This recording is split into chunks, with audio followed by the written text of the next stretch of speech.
Have you ever been, absolutely stopped dead in your tracks? That heavy feeling. Yeah, that heavy, dense feeling when your usual creative rhythm, your flow, your pace, your whole approach, it just vanishes. It's like hitting a wall. It doesn't matter if you're a writer or, working on a strategic plan. Mm, That paralysis is universal. exactly. And you feel like you have to break through that wall. Well, today we're doing a deep dive into a piece of source material that suggests something different. It suggests maybe you should draw on the wall itself. I like that framing. We're unpacking the story behind a piece called Frost as Surface, and we're drawing on notes and commentary from the Artist Journal podcast by Northwind Illustrations. Right. And our mission today is really to move beyond just talking about the art. We're here to extract the actionable mindset shift. Okay. We want to find that aha moment. How did an artist take a real physical barrier, in this case, frost, and turn it into an invitation to create something new? And this isn't just for artists. This is about reframing your own obstacles. Absolutely. Okay, so let's get into it. Let's unpack this and set the scene. We're in the winter of early 2024. And the whole story begins with this state of profound frustration. The environment itself was part of the problem. Right, the description in the source material is key here. It wasn't just a bad day or a bad week. No, it was a systemic stoppage. That's the term they used. Yeah. Cold mornings, frosted over days, just relentless. So the artist's usual practice walking, observing, just being outdoors, it was completely shut down. The world had literally pressed a quiet hold on their entire routine. Quiet hold. That's such a great phrase. It's not a choice to pause. It's something being imposed on you. Exactly. You're ready to go, but the world's just saying, not yet. And this is where that creative struggle really starts, right? When you're fixated on what you can't do. Yes, that's almost always the initial perception. A constraint, especially an environmental one, just feels like a barrier. The artist was focused on what was missing. The warmth, the ability to go out and sketch. They were trying to escape the cold instead of, engaging with it. Precisely. We all do it. When we're blocked, we try to force our way back to our comfortable old rhythm instead of looking at what's right in front of us. So the block wasn't just a lack of ideas, it was.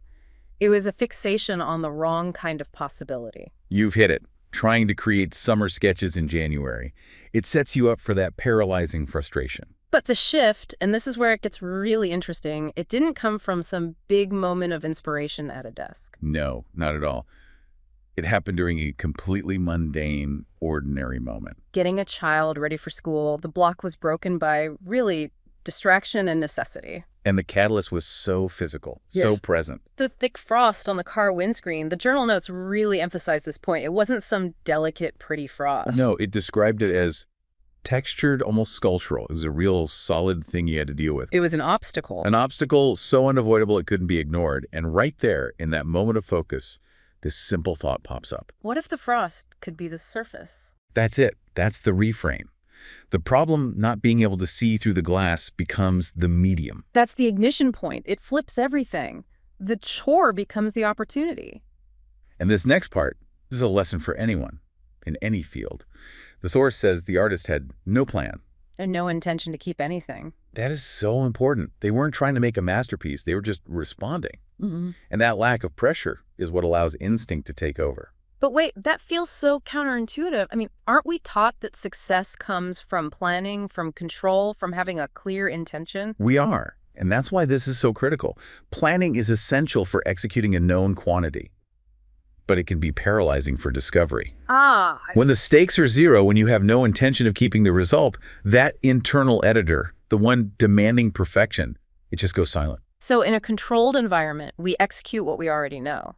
But in a temporary, unplanned one, we discover what we don't. So the action itself, just 5 fingers moving across the glass, was driven purely by instinct and urgency. The urgency is everything. Right, because the sun was coming up, the canvas was literally melting away. Exactly. It forces you into this pure, unedited state.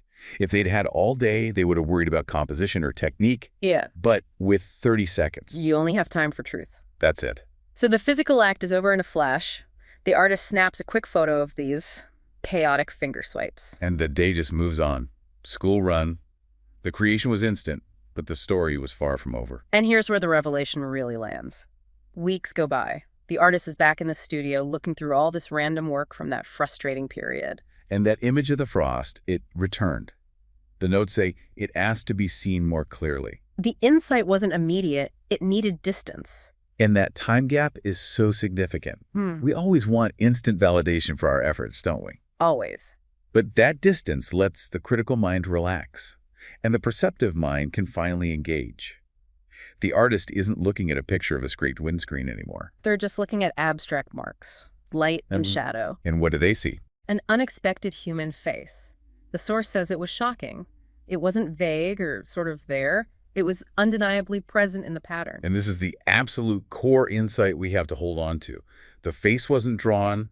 The fingers didn't trace an outline. The artist had been trying to draw landscapes all winter, and here, in a moment of pure accident, a figure emerges. A face spontaneously etched into a disappearing surface. Discovered weeks later. That is powerful. And it leads us to the distinction that defines the whole story. The face was already present. It was unplanned and unforced. The real act was one of being revealed rather than made. Okay, let's pause on that. That phrase, revealed rather than made, that's vital for anyone struggling with creative control, even outside of art. It is. Think about it in, say, a business context. Data analysis. Okay. If you approach a data set trying to make a conclusion, you're just looking for proof for your own hypothesis. That's the making mindset. You're forcing it. Exactly.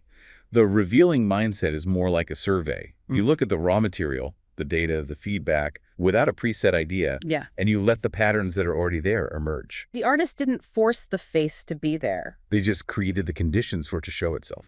So if I'm managing a project and get hit with a massive budget cut, a functional frost barrier, my first instinct is to panic and try to make the old plan work with less money. Right. The forcing mindset.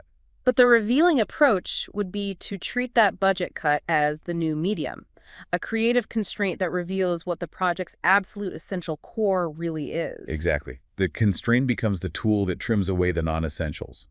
Maybe the original plan was 80% fluff. The budget cut reveals the true priority. That reframes frustration completely. It replaces that feeling of having to force an idea with patience, the patience to see what the system is already telling you. And that's what the artist realized. The most important work isn't always in the planning. Sometimes it's in the chaotic, uncritical response to a challenge. So what does this all mean for you, the listener? How do you apply this? Well, the experience led the original host to ask one key reflective question. What do you see? That question changes everything. It shifts your attention from what must I create to what's already here, waiting to be interpreted. And after that moment, winter stopped feeling like a barrier to the artist. Frost stopped being something to work around. It became an invitation. So if you're feeling blocked right now, creatively, professionally, in any way, this story is a reminder, that thing that's frustrating you, that barrier. It's actually the raw material for your next breakthrough. That restrictive deadline you hate. Or that mandatory team meeting you dread. Yeah. Or the limited budget you've been given. We try to escape these things. But if you treat that deadline as an urgent canvas, it forces pure instinctual prioritization. It reveals the essential structure of the task without all the baggage of perfectionism. It's the central takeaway then. If you find yourself in that quiet hold, focused on what you can't do, look closer at the constraint itself. Your next path might already be in front of you, waiting to be explored rather than escaped.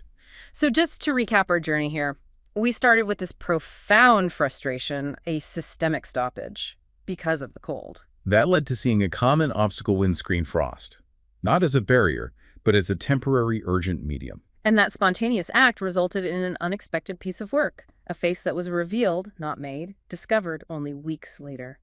And we want to leave you with one final provocative thought to consider. If the most meaningful creations and solutions come not from careful planning, but from spontaneous action against a disappearing restrictive surface, what frustrating non-negotiable part of your own daily life, that thing you spend all your energy trying to escape, are you actually neglecting as an urgent canvas, just waiting for its subject to be revealed? Something to mull over until our next deep dive.